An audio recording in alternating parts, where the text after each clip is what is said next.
Musicians love to say that it's better to play for less than to not play at all. But let me tell you the truth. It's that mindset that keeps so many musicians broke, undervalued, and stuck playing these $100 gigs and at these low paying churches and such that undervalue us. So in this video, I'm going to show you exactly why settling for less is costing you more. And I want to start this off by showing you a comment that I got on one of my videos, because this is what prompted this video, and I'll put it up on the screen for you. It says, for bar and restaurant shows, what it comes down to is, I think that's what he meant to say, how many people does your band bring to the venue? What is your following? If you got a really big following, you'll get paid more. If not, you'll take less. And here's the statement. Better to play for less than to not play at all. Your band has to bring in more money than your fee minus the venue, or what the venue would make if there was no band playing.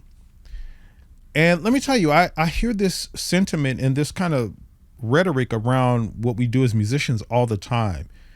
And if I'm honest about it, there was a time I kind of felt this way too, which is why I'm able to talk about this in the video now. I've played this scenario out over my career, and I'm going to show you where it really goes. So let me start by telling you a story. This just happened a few months ago, actually. So last year, I got a call about a gig, an out-of-town gig at a venue. I put a band together to go down to this venue and do the gig. When they asked me what my prices were, I told them what our prices were, and it was a premium price because we were going out of town. It was like a 2 or 3 hour drive. We had to come back the same day and all of that. So I gave this particular venue owner the price. They paid it. We did the gig, no problem. But what happens at a lot of these gigs, and this is what happened this night, while we were there playing the gig, the venue owner that hired me and that I put the band together to go down to, he went to start talking to individual people in my band. And this, I've seen this happen a bunch of times. I've seen bar owners, church pastors and stuff do this all the time too. They'll go talk to one of the individual people. So what they'll say is stuff like, hey, can I get your number? Like the singer or somebody, can I get your number? Maybe I can bring you down or something like that. Cool. Not a big problem in most cases. What happened in this instance, the venue owner ended up calling this person later on, a few months later, just earlier this year. So that person decided to put a band together to go to back to the venue out of town again to do the gig. But the twist was, because that person that I hired the first time didn't talk to me, not that they owed anything to me, but because they didn't talk to me, they charged a lesser price to go and do the gig. Now, guess what that did? That showed this bar owner, or this venue owner rather, that bands are willing to come and do this gig for less than.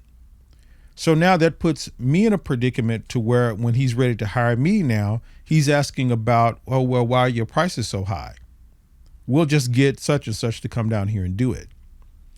And this is a perfect example of why this whole settling for less is detrimental, not only for you, but for everybody else. Because if that person had talked to me, they would have known what to charge. They would have gotten paid more money to go and do the gig. And next time the person called me to do the gig, I could have charged my same rate again. And everybody wins, right? But because they didn't, now the market is devalued. Now we got a problem. So I want to talk about a few issues that this brings up and how we need to fix this problem. One of the issues is what's called the scarcity trap. And it's a scarcity mindset. And it's that mindset that says, if I don't do the gig, if I don't accept the gig, if I don't accept this job, this church job or whatever, someone else is just going to come along and accept it, and they're going to get paid. So I might as well accept it and just get paid the little money that I get paid for it. You would be surprised how many times I hear this. And like I said, if I'm honest, There was a time that I kind of thought like this too. I always kind of had a plan for something else, but there was a time where I thought a little bit like this too. So I'm not necessarily bashing here. I'm just showing you how this road plays out. Here's the thing. Every time, just like in this story that I mentioned to you, every time that you accept less than, every time, it's not a thing in and of itself. It's not like, okay, I accepted less for this gig and it's in a vacuum. Now everything is back to normal. I can charge what I want.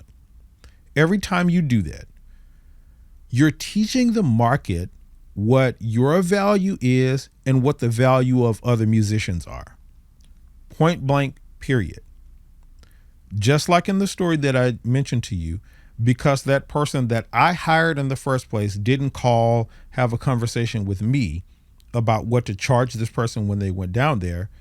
Now we've taught that person just out of that whole situation, well, that person taught that venue owner that now bands charge less. So now not only just me, every band that goes to this venue from now on, that bar owner or that venue owner, I keep saying bar, it's not a bar. That venue owner is thinking, this is what I'm going to pay the bands. And guess what? That process is probably not going to stop. That venue owner is going to go to another person in one of those bands that charge less and say, hey, I really like your singing. I really like your playing. Can I get your number? And then they're going to call them, and then there's not going to be contacted again. Then they're going to go do the gig for less than, and then the market just goes just down for everybody. Hey, let me ask you a question. Are you still playing $75, $100 gigs and wondering why your music career isn't moving forward? Do you feel stuck? Burned out? Well, if you're tired of hustling, I want to invite you to my free 3-day challenge called From Burnout to Booked. It's designed for musicians just like you to get more gigs, raise your rates, and finally get clear on your music path. You'll walk away with a proven roadmap, real coaching, and a strategy that just works, whether you're in a major music city or not. Just scan the QR code that's on the screen or click the link in the description of this video to save your spot. And if you want my personal help, make sure you get in on the VIP experience. Let's get you booked, paid, and back in control. Now back to the video. This is what I want you to understand. This is what's called the scarcity trap that we really need to get out of. It's not about, oh, if I don't take it, someone else is going to do it. So what? Let them take it. Let them have it while you concentrate on doing bigger things. The real thing here is that professional musicians and people who have gone down this path before understand the power of saying no. They understand the power of turning stuff down that is beneath their value. Because just like accepting stuff that's beneath your value has a lot of power to it, where it can demarket an entire industry just by continuously doing that, the opposite is true as well. Saying no and turning down stuff, only accepting your worth in the majority of the cases, is something that will build you up and build the market up for everybody. So that's the scarcity trap. The second thing I want to show you about why this is important is something called the perceived value problem. Think about this. A $300 gig or a $300 church service takes the same preparation as a $30 gig or a $30 church service. So that's to say, no matter what you're going to get paid, whatever the price is, your preparation is going to have to be essentially the same. Unless you devalue your product. Unless you say, hey, I'm only going to get $30 for this gig, so I'm not going to learn the music. I'm not going to show up and do what I'm supposed to do. I'm not going to show up on time. So you're going to devalue your product. So across the board, if you don't want to do, I'm sure you know the repercussions of that. So you don't want to do that. So your preparation is going to be the same. $1,000 one, a $300 one, and a $30 one. The preparation is going to be exactly the same. So this comes into the perceived value of it. And what happens is, understand that this is a really important concept. Clients, venues, owners, church leaders, all of these places that we musicians play at, they perceive you based on your price. Let me give you an example that I like to use when I'm talking about this all of the time. And it's the laptop analogy. You may have heard me talk about this before. But let's say you have two laptops, one here, one here.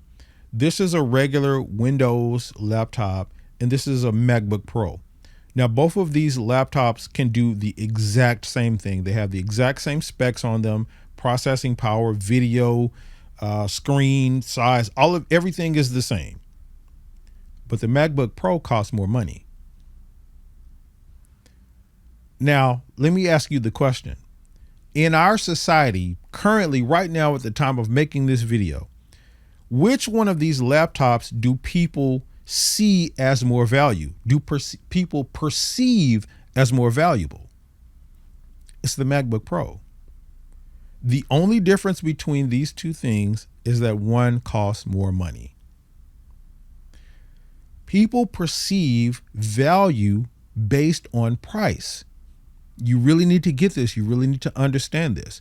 So the opposite is true as well. When you set your prices lower, when you accept less, people devalue you and see you as less.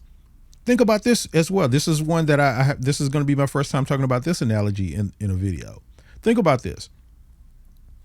Who are the people that in any situation, any work situation where people are being paid, who are the people that are most likely or the most regularly the ones that get fired?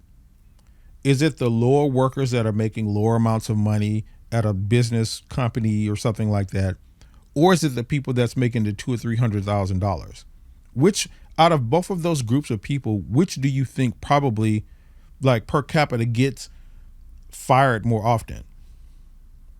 It's the people who get paid less, because in a lot of ways they're seen as expendable. Their value isn't that much. Whereas someone who is getting paid $200,000-$300,000 a year, or $500,000 or $1 million a year, those people tend to keep their jobs for a very long time. It's the same thing in our churches and stuff like that. If you have ever played on in a band, on a team or something at the church, it's always the people that get paid the less that are most expendable. It's always the case. And again, it is because of perceived value. People see your value see your value based on what your price is. And when you say, hey, I only charge $50, $100, I can do all of these things that you want me to do for $100. You're telling on yourself. You're telling them, oh, I'm only getting $100 worth of value. So guess what? What happens the next time someone comes along and has more value and they have a higher price? People are going to be intrigued by that because they're going to automatically think the higher price person has more value. You got to understand that whole perceived value thing. That's a big thing in this field. I did a video on this about why charging more for your gigs and everything that we play for will actually get you better clients and get you better services and get you hired more. And the reason I did that video is just because of what we're talking about here. And that's a video you can check out. I'll leave it on the screen. Now, the next thing I want to talk about with this whole thing is that about how the long-term cost of playing for cheap. There's a really long-term cost of playing this. So I mentioned about how this works when you start accepting less. But there's a mindset that happens that comes with this as well. This is the kind of stuff that people don't think about. There's a mindset, and when I tell you, my friends, the mindset and the way that you think about stuff is so important. It can be the thing that literally, it could be the one thing that separates you from people who are successful and non-successful. It could be that dividing line, the way that you think and see things. And I'm saying that to say that when you see things, when you develop this perspective, this way you perceive the world and musicians and all of that as something like it's better to play for less than to not play at all. When you see the world that way and you see this industry that way, that mindset will be the end of your career when you play it out. Luckily, you have me sitting here, not only having gone through the process of that sort of mindset myself, but have taught and dealt with other musicians who have had that mindset and saw where their road is leading as well. I know many, many older musicians right now to this day in their 60s and 70 years old, super talented people. I'm talking about beasts, not only beasts in their time, but still beasts today that can do all kinds of crazy stuff, yet they're out here making pennies. I say it all the time. Musicians are out here giving Grammy award winning performances for pennies. And I know musicians who are like that. And it's because they got stuck in the mindset, the perception that it's better to play for less than to not play at all. So they took the little stuff that came their way. Every time someone asked them to do something, yeah, I'll do it. I just want to play. I just want to have fun. And it's led them down this road. There's a long-term cost to this, my friends, a long-term cost. So when you start to see the world like that, again, it's that thing that will drive you to this point of not being able to be successful. Whereas when you adopt a different mindset, all of that changes for you. I saw it change for myself. It's one of the, if I had to list like a list of maybe the top 5 or top 10 things that has given me the success, whatever success it is that I have today. I'm a full-time musician. I've been able to support myself being a full-time musician for over 30 years now. I've never done anything else other than music. And I live a decent lifestyle. I'm in no way rich or anything like that, but I live a decent lifestyle. But if I was to make a list of those things that I would say are the top 5 or 10 things that are the most important that help me get there and help me maintain that, it's this mindset shift that I'm talking about. Shifting our thinking from it's better to play for less than to not play at all. Shifting the mindset from, hey, I'm just a musician, I have to accept what people are willing to pay, bands or venues and bars and clubs and churches, they're only willing to pay this, so this is what I have to accept. No, sir. No, ma'am. You get what you negotiate. You get what you accept. So for me, it was just about changing what I negotiated and changing what I accepted. No, sir. No, ma'am. I'm not willing to do this job you're asking me to do for $100. I'm not willing to play for this church full time and do 3, 4, 5 rehearsals a week and, lead a team and all of this kind of stuff for $500 a week. No, sir. No, ma'am. No, thank you. And guess what? Here's the thing. There were times where I did that and I said no to that, where in the short term, it hurt me. In the sense of, oh man, I'm beating myself up. I think I needed that money. I got bills to pay. I'm behind. My credit cards are overcharged. I got interest. I got debt. I owe this. I owe student loans. Man, I should have took this. Those thoughts will come in and they will be difficult for you to get past. So again, this is not me saying that, hey, you just gotta, trudge on and be a soldier. You do have to do that, but there's some hardship that comes with this. But I'm telling you, if you're willing to go through that momentary discomfort, you will gain a lifetime of value, comfort, and the things that you want to enjoy about being a musician. That is the mindset shift. You got to be able to shift your mind from that thinking of, I have to accept It's better to play for less. I can only charge this because this is what the market is offering. If you're willing to switch from that to I am a valuable musician, I bring something to the table, I work on my craft all the time, I work on getting better, so I'm getting better at getting better. I offer something, what I do is valuable. And what I bring to the table is unique enough, special enough for me to charge the prices that are going to help me do it better. You got to be able to shift between those mindsets. So those are the things I wanted to portray to you in this video. It's really something that bothers me, and I think that musicians really need to get this down, just really shifting to that mindset. And again, I did a video about why charging for more will actually get you paid more, of course, but get you better clients and get you more work and get you the things that you want. It won't be the end of you. And you can check out that video. I'll have it on the screen here for you to check out.